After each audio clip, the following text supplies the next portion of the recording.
And we have two amazing members of the audience, which is really giving us great energy. We'll reward you at the end of the hour. Okay. So we're going to be discussing a poem that my guest, Joy Chesna, yes? Chesna, like chestnut, yes. Chestnut. And I'm Michael Koran. Before we even talk about the poem, Joy is going to share this amazing rendition or presentation of this famous poem.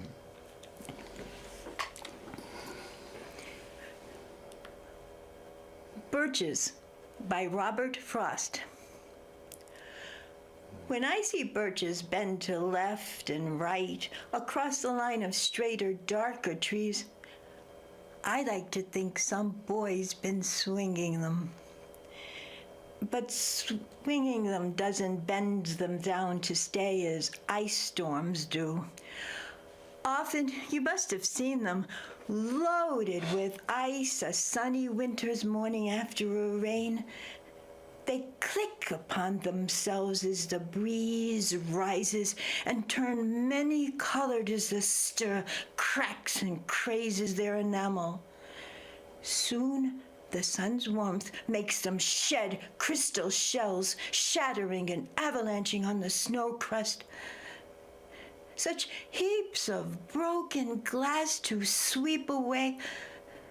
You'd think the inner dome of heaven had fallen.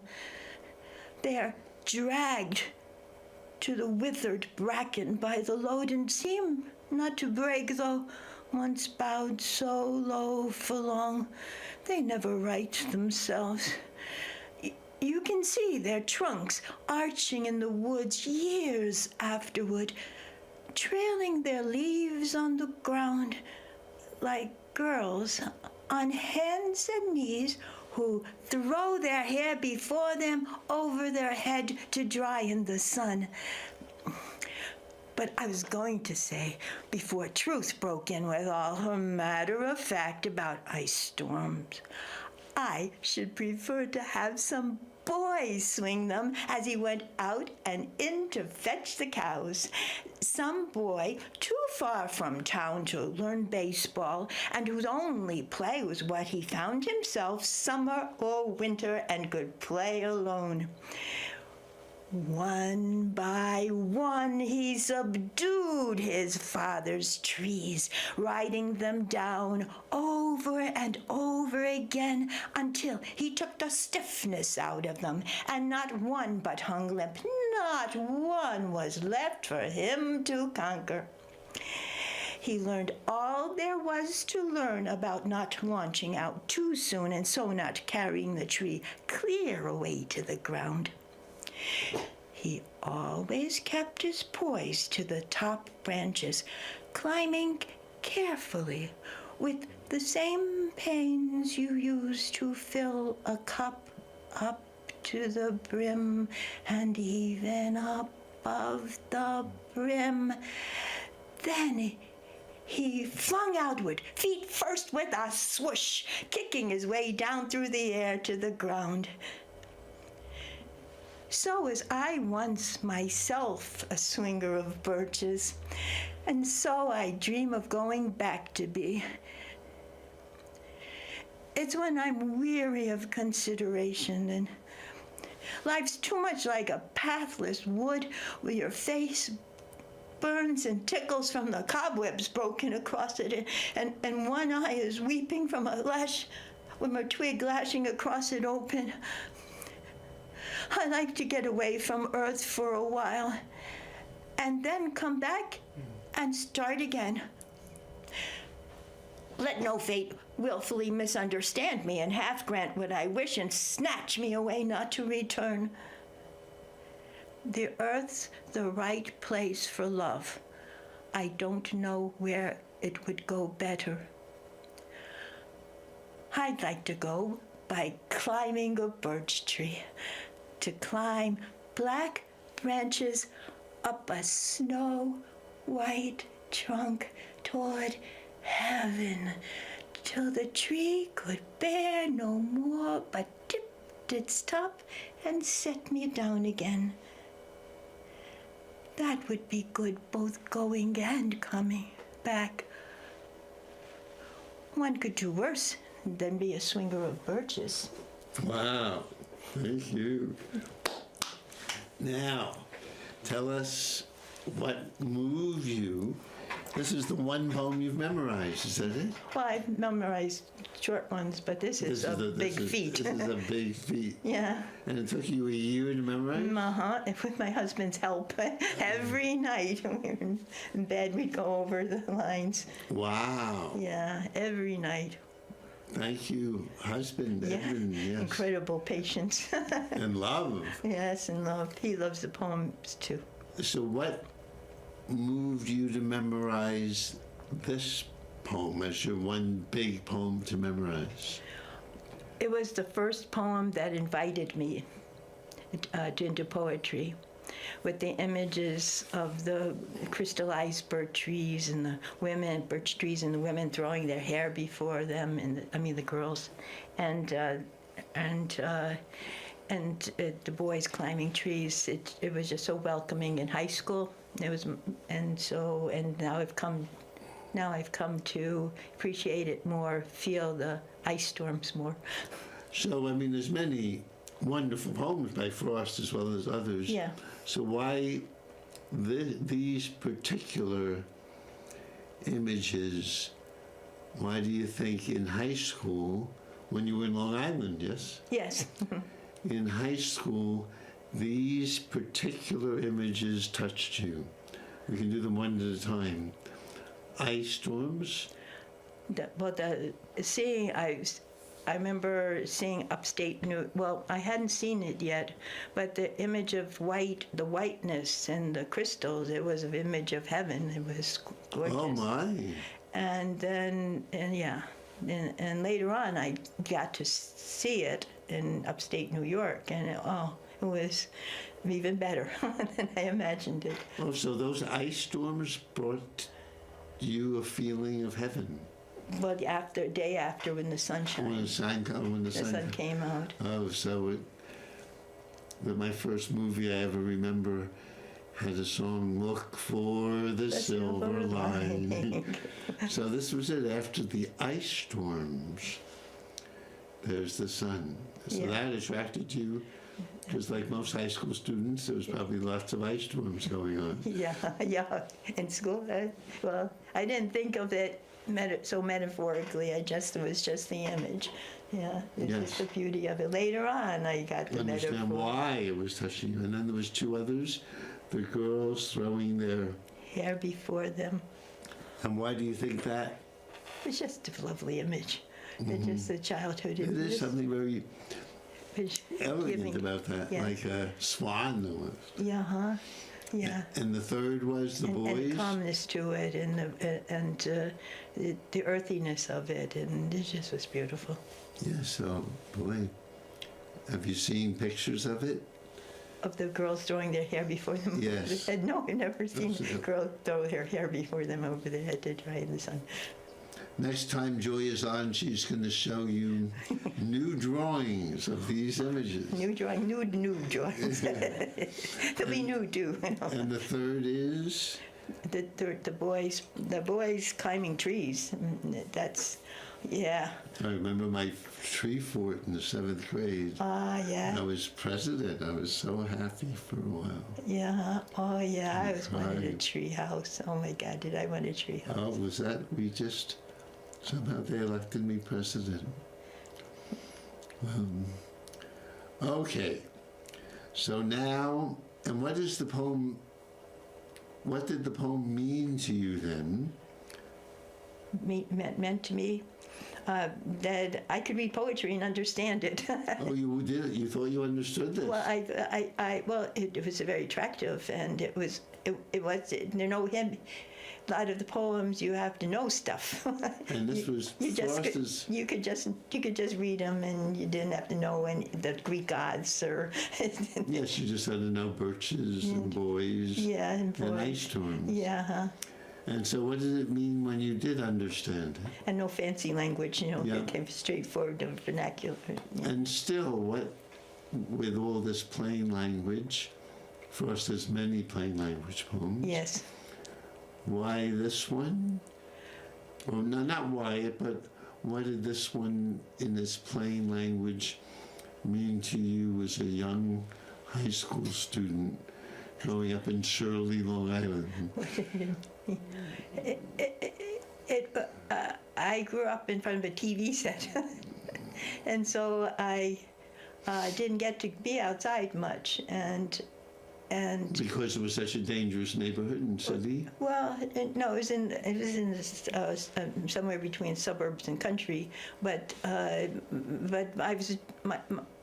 I was attracted to the TV, and my mother also frightened me about going into the woods that were near our house because she said there was quicksand there, and besides, I was alone, and you don't go doing those things kind of alone. I didn't have anybody to go with, and I was a girl too, so there goes the adventures, and so this was just something I would have loved to have done. Oh my! Go climb trees out in the woods and play games. Yeah, I wanted to do it. It was heaven just doing it. You didn't even need... No, just to be out there. And over the years, how has the poem moved you? Well, by memorizing it, you take it in you, and then you see how important each word is, and I just this morning saw on Facebook something from Alan Watts, and he said that he was talking to a Zen master about translating some Zen texts, and the Zen master said, you don't need to, you don't translate the rain. The sounds of the rain, you don't do that. You don't translate the Zen texts because the sound of it itself, it tells you what it is. And so this poem, it does just says everything with the shattering,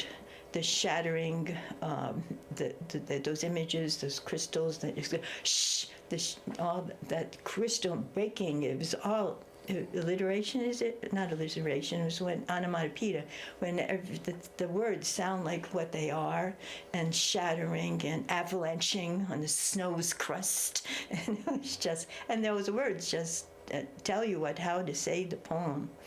And yeah, and Robert Frost wrote this after he came back from World War I. And it was a horrible, all wars are horrible, but for me it was a particularly bad war because of the devastation to the woods that you would see was just like countryside, just all blackened and stubs of trees left, and the barbed wire and the vermin and the fungus and being stuck in trenches. And he come back from that, and people were bent by that, and they didn't get righted again quite the same. Many people. Oh, like the Birches. Like the Birches, and so that's so that part of it has. Before I just thought of the beauty in high school of that nature, and it didn't hit me. But now I feel the ice storm with age and experience, and saying the words and they just say what it means. We just had a pretty bad storm. Yeah, we did. It was ice. Perfect timing. We wanted the weather to help highlight the power of this poem. Yeah, but you've seen the ice storms, trees covered with ice after a storm in the daylight. Have you ever seen that in the sunshine? I remember walking in a park here in New England with my woman friend at the time and becoming naked just to feel the trees and the ice and so on. Wow. That was very moving.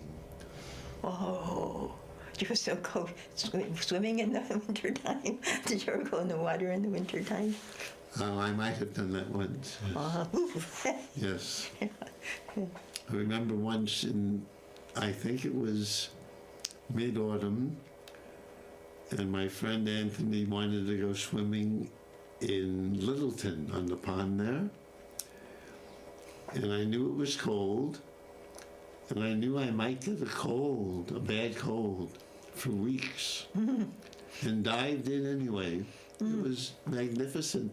And I did get a bad cold for weeks.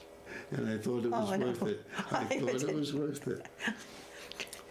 You know, Tchaikovsky tried to commit suicide by jumping in the Volga in the wintertime? No. No, he didn't, I don't know. But I think he got pneumonia eventually. So you mentioned... Good thing you didn't get sick. You mentioned... Now we're going to be... I mean, Joy is so amazing. We're going to be back. Don't worry. We're not just... We're just warming up. We'll be staying on this show until 3 minutes to 8. So I hope you're enjoying being with us. We are now, as much as we can, going to look at each line and word and find out what it means to us and what it feels like and what it does to us now that we are older and even wiser than we were. You did this over 40 years ago, I think. Close. Yes. Yeah, more. Yes, Yeah. So we have a great opportunity to see how the poem has grown for you. Yeah. And I used to love it, but I didn't understand it as well as you. You're helping me now. So why don't we begin? I think the poems are living creatures. Some of the good ones, great poems, are living creatures, and they get, I guess, they get old with us. And did I give you one of these? Well, we can both look at. Here's the poem, and I think you probably have to listen to that. Why don't we start with the first line? Okay, why don't you read it? I said it already. Yeah, you said it so well. It's hard to follow, but I will try. When I see birches bend to left and right across the line of straighter, darker trees, I like to think some boys been swinging them. What a lovely beginning. Yeah. It's very simple. When I see birches bend to left and right across the line of darker, straighter trees, I like to think some boy's been swinging them. Well, that sounds like fun. Yes. Just a fun imagination. We see these trees, we see the straighter, darker trees, and we don't just see them. We think nature and a young boy are working together to make what we're experiencing now. And it's a boy. He hasn't messing with nature, just a little though. Yeah. Right? Because they're bent now. And then very quickly, but swinging doesn't bend them down to stay, as ice storms do. So we're getting a little dark here. Yes. Swinging doesn't. But as we have known, this is Cambridge audience, ice storms, I hope that doesn't happen, but ice storms can bring them down to stay. So this very lovely lyrical line is reminding us in the 5th line that ice storms, well, can bring us down to stay. So I hope when we're being brought down, does this make any sense? Some boy's been swinging us down? That doesn't make sense, does it? No, when the boys do it, they come right back up again. Right, and so what about us? Us, when we get, well, it's depending on, if you get a bad enough ice storm, you'll stay down, I guess. We will stay down. But unless, or unless we can find a... be like a boy and we're down. We're swung down, maybe. And we come up. But or when the ice storm hits to climb another birch tree or climb a tree and look and get away from being swung down. Yeah. So frost doesn't mess around. No. It seems very nice, and it's getting dark. Yeah. Dark. Dark and light. Often you must have seen them loaded with ice. A sunny winter morning after rain. They click upon themselves as the breeze rises and turn many-colored as the stir cracks and crazes their enamel. And that has happened to us too, yes? Yes. Our enamel, our nice shiny enamel has been cracked and stirred. Well, this is the part with all the sounds of the actual sounds that the trees are making with the ice, and click and breeze and rise and turn and many stir, cracks, crazes, and crystal shells and shattering, and it's all shh. So this is tough. These are tough times. Yeah, that's not just happy sounds, Yes, these are not put on a happy face sounds. No, but it's beautiful. Well, yes, beautiful, but yeah, you don't want to loaded be with ice. I know that feeling. I just had a bad cold. I was going to die. As the breeze rises and turns many-colored. Yes, we can relate. Yes. Yes. However, soon the sun's warmth makes them shed crystal shells, shattering and avalanching on the snow crust, such heaps of broken glass. Wow, this makes me cry. Yeah. And it's true. Dreams, illusions, right? Heaps of broken glass. Please interrupt me, Joy, as much as you can. Yeah, when I read it, especially the line, you think the inner dome, the dome feeling carries me through the really sad part brings me to the next part, because the dome is such a mournful sound. Yes. The word, and then heaven has fallen. Yes. And we know that, right? Mm-hmm. Dreams. Langston Hughes says a poem. What happens to a dream deferred?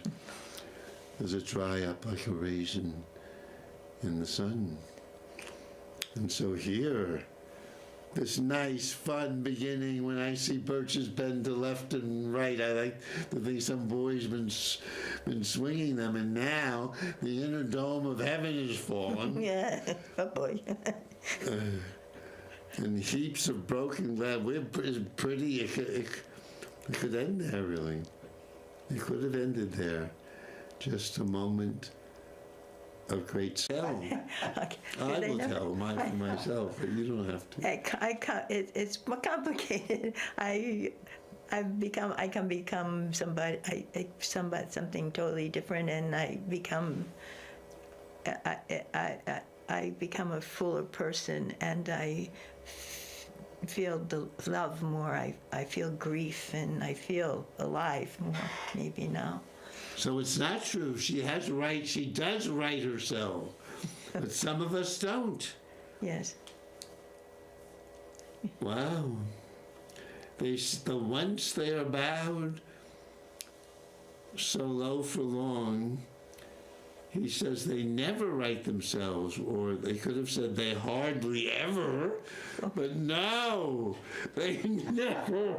Oh, Robert, is there hope for us? I felt like I would never right myself. I have, but... Yeah, I have too. Yeah, but I think I've bounced back.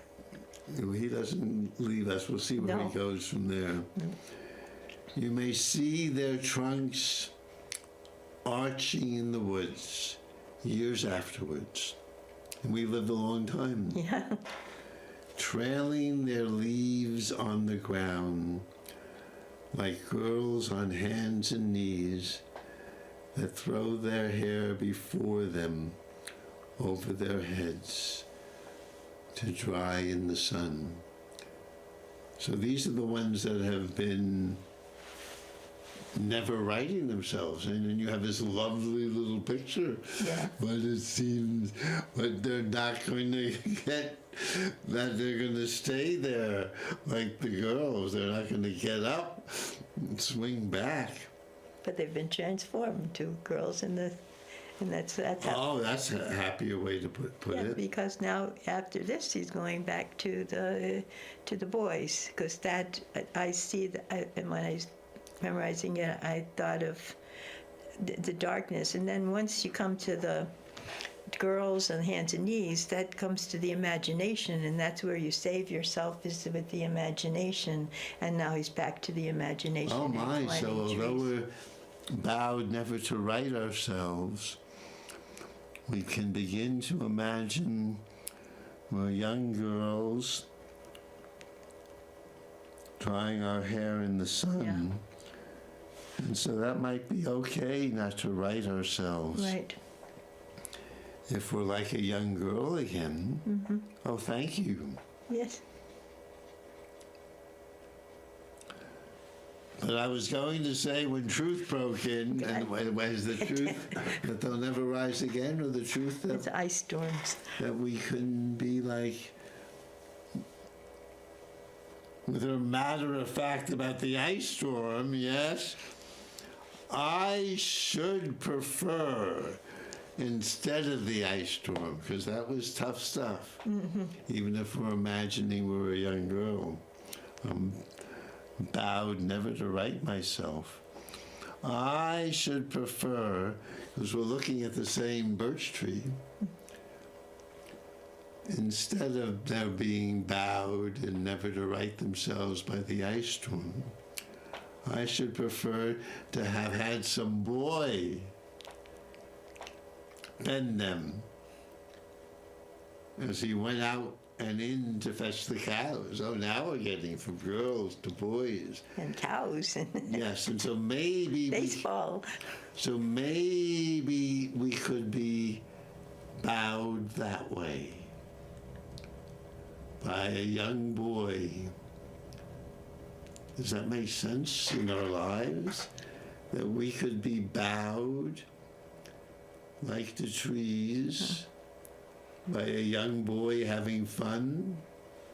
I've done it many times. I think you stop being a tree and then you just become the boy that is. Yes, and as a young boy, I've been bent many times. Yeah. Oh my! As he went out and in to fetch the cows, some boy too far from town to learn baseball, like you in watching television. Yeah, and nobody to play with, yeah. Whose only play was what he found himself. Right. Summer or winter. And could play alone. That was many of us, yes, playing alone. Mm. One by one, he subdued his father's trees by writing them down over and over again until he took the stiffness out of them. And not one but hung limp. Not one was left for him to conquer. Boy, doing it all. Yeah.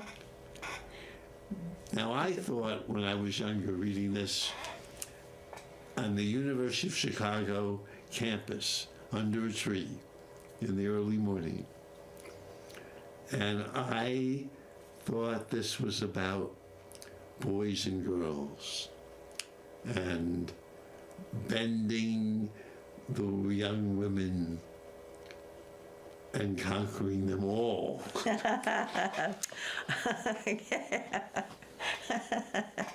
And I learned that this was like I thought this was a manual, a sex manual. He learned all there was to learn about not launching out too soon. No, not too soon. I learned that. And so not carrying the tree away clear to the ground, to destroy you with my boy-man games. He always kept his poise. Boy, that would be nice. This is a manual for me. Okay. He always kept his poise to the top branches, climbing carefully with the same pains you use to fill a cup up to the brim. This was still very sensual, sexual for me, filling the cup up to the brim. But isn't that wonderful about, have you ever filled a cup up to the brim and even above the brim? Have you ever seen that? I think I might have done it today, yes. You did that? Isn't that something? It's like, wow, what's holding it up? Yeah, it's such a wonderful image. So it's tight, the tension in it. It's just the tension in it. Yes, and you're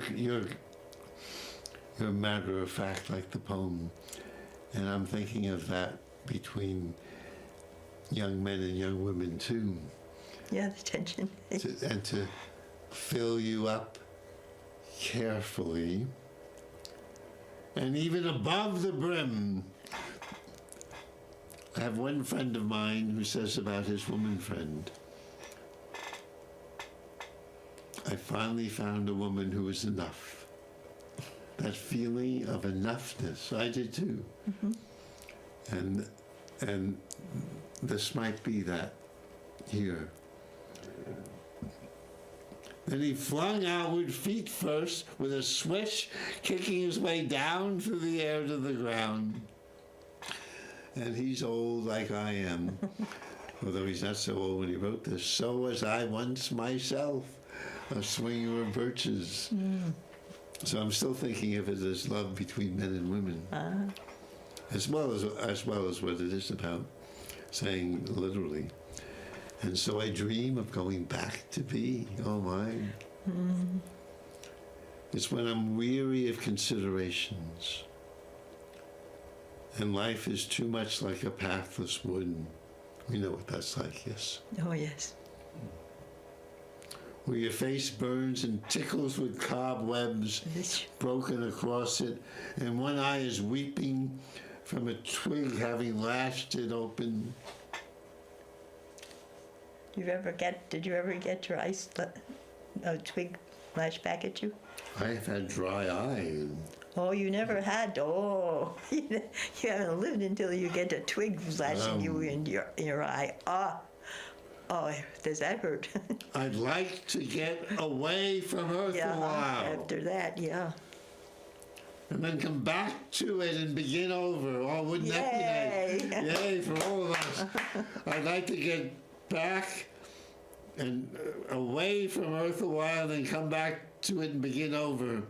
May no fate willfully misunderstand me, and half grant what I wish, and snatch me away, not to return. This is the line from the poem. First, the right place for love, which gives me some evidence that my interpretation too, that this is also about love between boys and girls. Earth's the right place for love.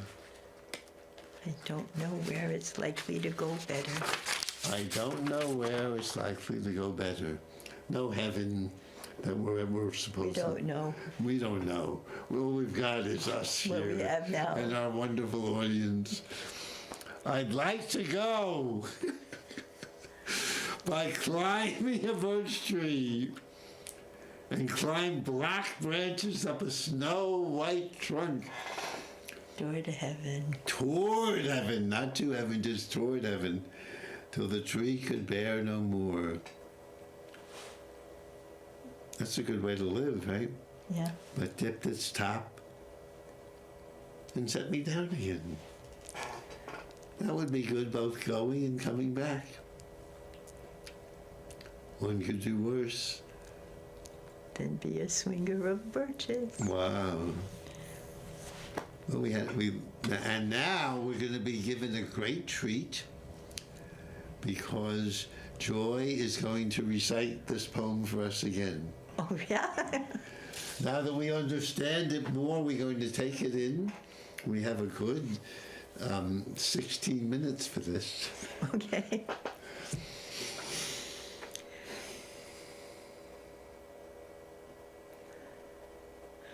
Birches by Robert Frost.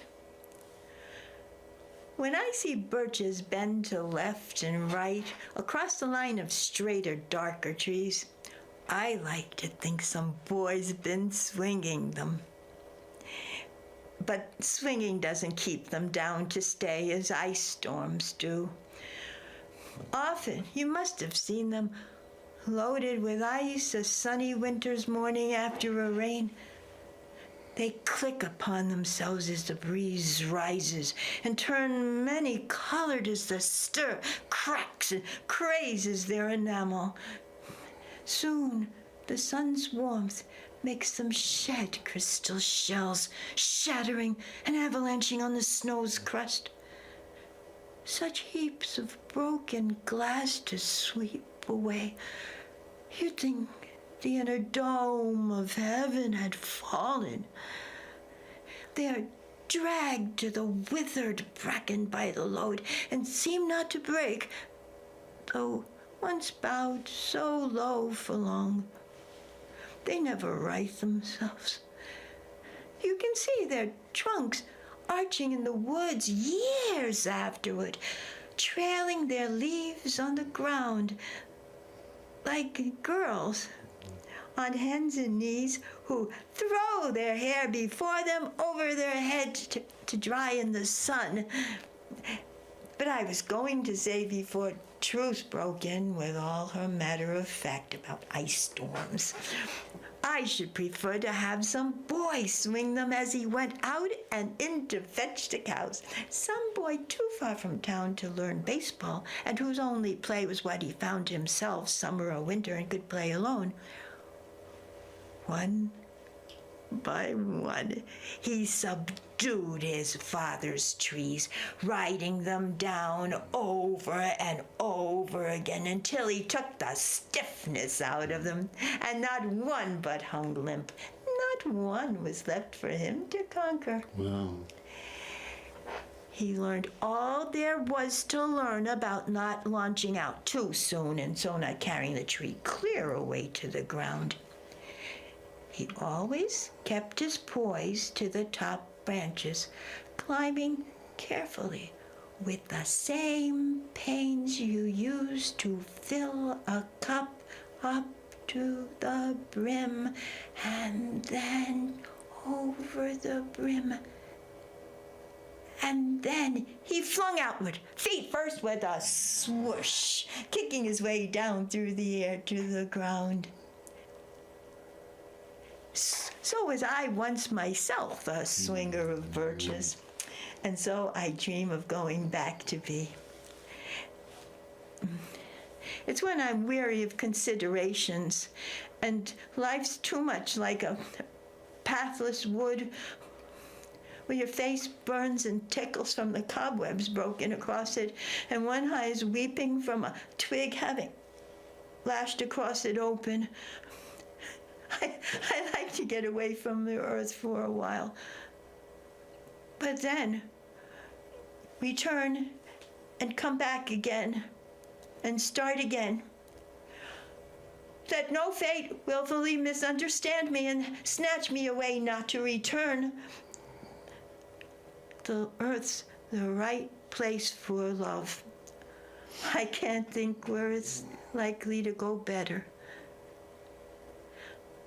I'd like to go by climbing a birch tree.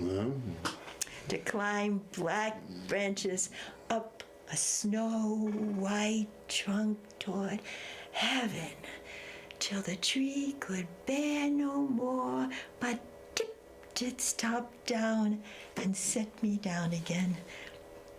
That would be good, both going and coming. One could do worse than be a swinger of birches. Wow.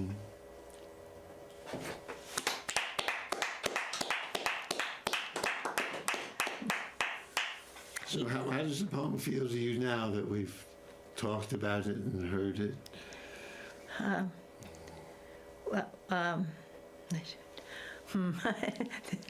A quick these kind of things. How do I feel? I don't know. I have to. That's a great answer. You don't have to know. Okay. Now it seems that there's a big line before the birches are really dragged on the ground, right? The top of them. Yes, and they stay there. That was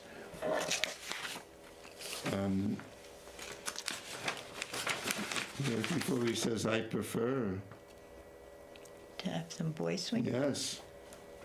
They never right themselves, he was saying. But then he says, I should prefer to have some boy bend them. They're still never righted, right? He's just understanding it in a different way. There's a part of him that will never be After that straight. war? After that war, I'm sure that doesn't ever leave you. I'm sure, but he uses his poetry and his imagination to leave it behind and he's climbing a birch when he's writing this poem. So he'd prefer, instead of the ice storm, not to think about that anymore. But still, they're bent down. Yeah. And they're not rising again, either way. No. So why does it matter? It seems it does to the poet very much. That if I could come up with another reason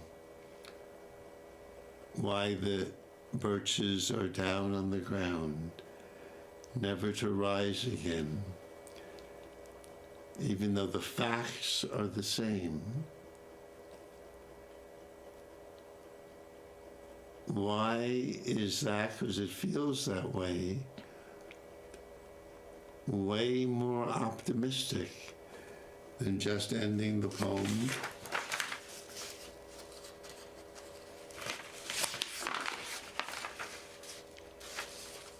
by saying, so bowed so low for long, they never right themselves, because the inner dome of heaven seems to have fallen, because they're shedding their crystals as they're bent down and stay down. And that's only a third of the poem. 2/3 come with him imagining, I should prefer, not that it could have been, well, maybe it could have been. So how do you connect the two parts of this poem? Well, you create your reality with your mind. You can create your reality with your mind. I firmly believe that. You half glass, half full, half empty. You create your reality, and you could. And so he's creating another reality for himself with a beautiful image of boys and having fun, and so he's just creating, and he's also has the rest of the poem. So he's thank goodness he invited all of us into this poem, so we could go there with him, and it helped me the other night. I couldn't sleep the thoughts came and invited other thoughts, and I got up and I went to this poem, and nothing would helped me. All of my tricks in the trade, meditating, whatever.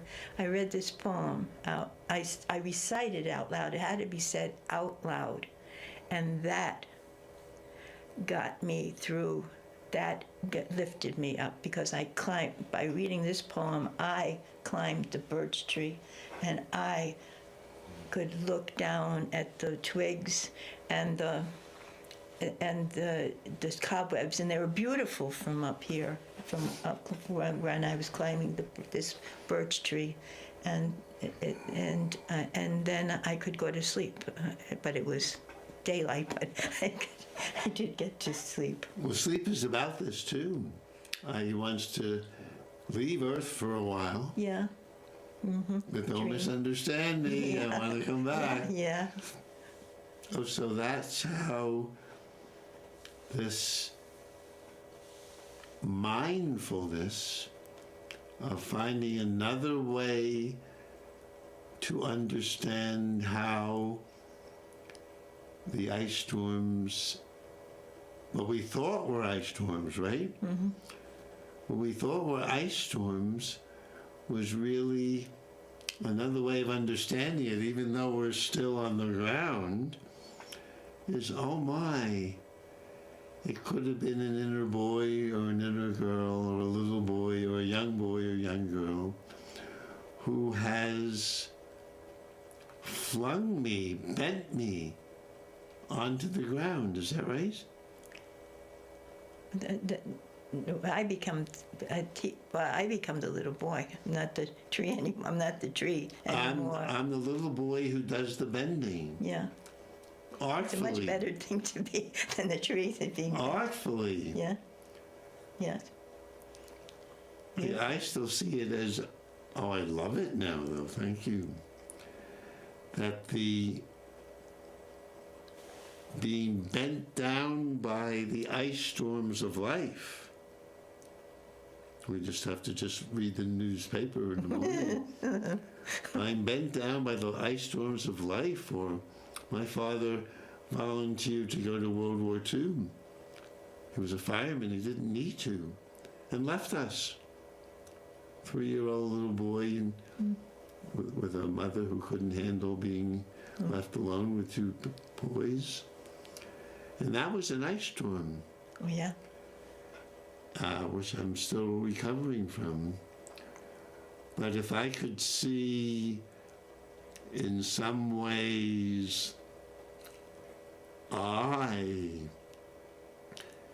was bending the tree, I as a young boy, that certainly feels better that I did it, no one else. That you survived that, and not only survived it, but I was the bender, which is true, really. Huh. It seems that it could have been the ice storm of World War II, but in some ways, it's how I respond to it.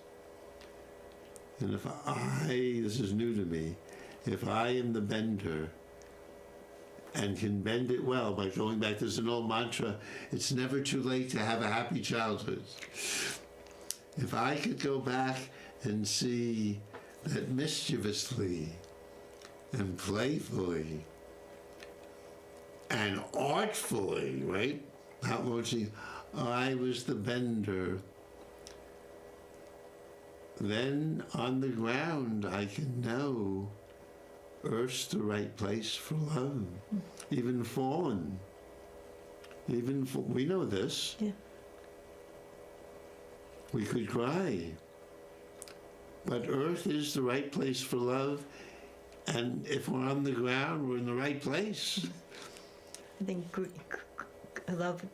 I think you can get love more when you know grief. Grief is very important. It's a wonderful thing. Grief. Well, you have almost 2 minutes to explain this to our avid audience. Well, first I want to say that I was in childcare for a while, and I found that doing that, I brought myself up. I didn't have a good childhood, and my mother wasn't a nurturer, and I learned and I nurtured myself by nurturing others. So you can change. You can change it by becoming what you lacked. So that's what was the question? Yeah, something. What was I saying? That sounded complicated. No, it wasn't. You needed something and you found it. Yeah. You needed to be with children and you found that nurtured me. Yes, as well as them, I am sure. Yes. And we have 50 seconds. You said grief can help us love.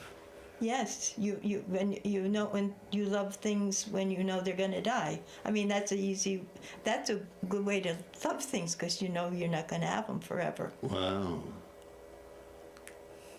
Gee, that's sad. I thought I could imagine them forever.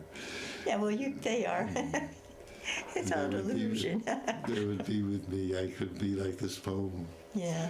But they can be with you. They're in a different way, yes. Yeah, but on this plane, they leave. Oh, yes, on this plane, they leave.